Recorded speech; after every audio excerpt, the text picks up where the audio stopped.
है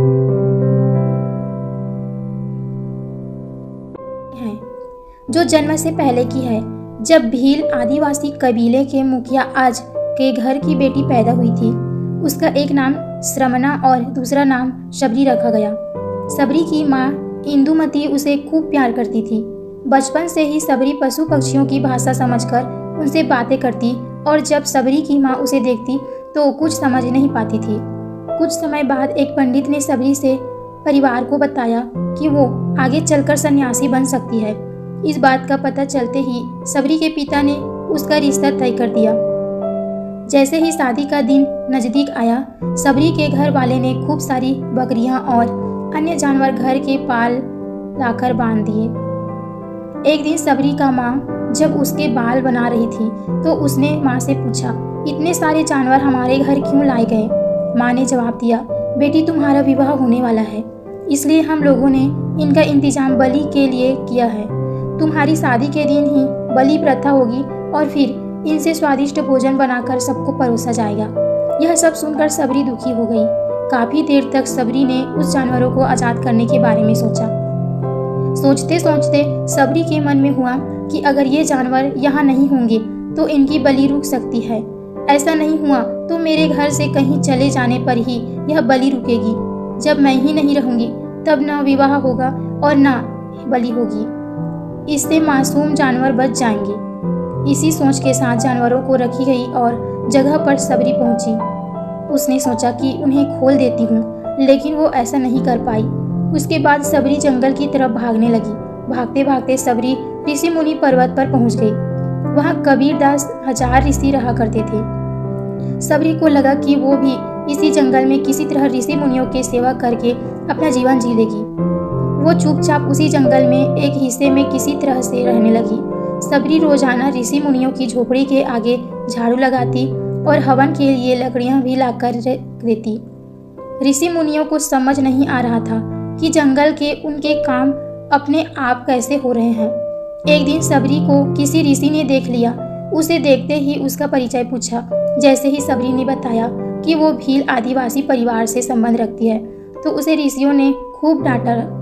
शबरी को इस बात का बिल्कुल भी पता नहीं था कि उसकी जाति छोटी है और उसे ऋषियों द्वारा जाति की वजह से अपमान सहना करना पड़े। इतना सब होने के बाद शबरी हर ऋषि मुनि के दरवाजे पहुंचती और उससे आंगन में झाड़ू लगाकर उनसे गुरु दीक्षा देने के लिए कहती।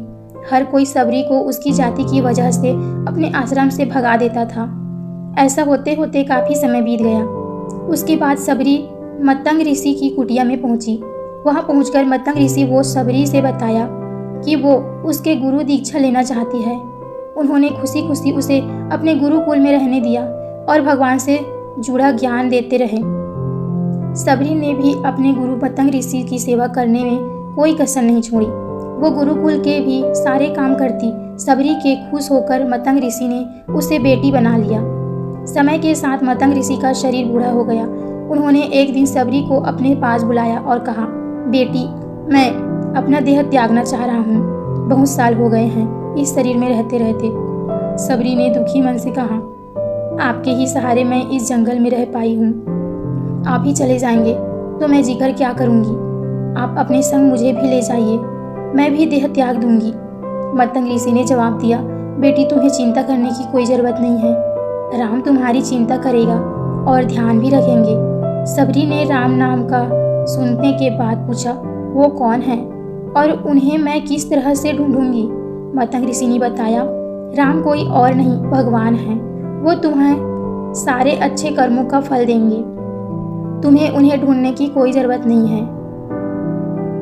वो एक दिन खुद तुम्हें खोजते हुए इस कुटिया में आएंगे और तुम्हें उनके हाथों की मोक्ष मिलेगा। तब तक तुम इसी आश्रम में रहो। इतना कहते ही मतंग ऋषि ने अपना शरीर त्याग दिया। शबरी के मन में मतंग ऋषि के जाने के बाद एक ही बात थी, भगवान राम स्वयं उनसे मिलने आएंगे।